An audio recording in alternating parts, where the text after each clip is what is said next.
د فاتحه مبارکه سوره چې د قرآن عظیم الشان لومړی سوره ده په مکې معظمې کې را نازله شوې ده. اووه مبارک آیاتونه لري. تلاوت او پښتو ترجمه یې له لومړي آیت څخه اورئ. Surah Al-Fatiha, which is the first surah of the Holy Quran, was descended in Makkah and has 7 blessed verses.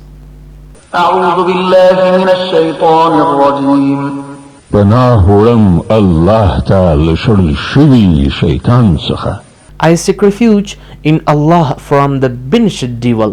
بسم الله الرحمن الرحيم.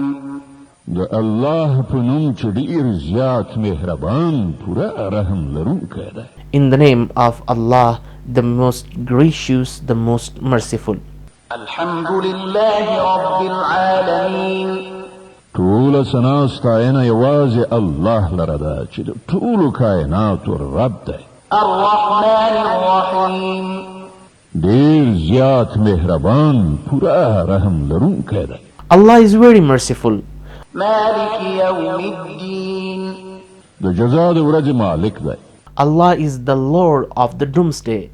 إياك نعبد وإياك نستعين. اهدنا الصراط المستقيم.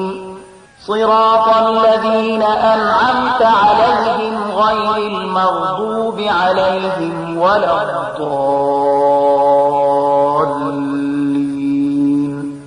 مونږ همدا ستا عبادت کوو او همدا ستا نه مرسته غواړو. مونږ ته سمه لاره وښیه. د هغو کسانو لار چې تا پرې پیرزوینه کړې ده چې غوسه پرې نه ده شوې او بېلارې شوي نه دي. We worship you and we seek your help. Show us the right faith, the faith of the people whom you have rewarded and who have not gone astray.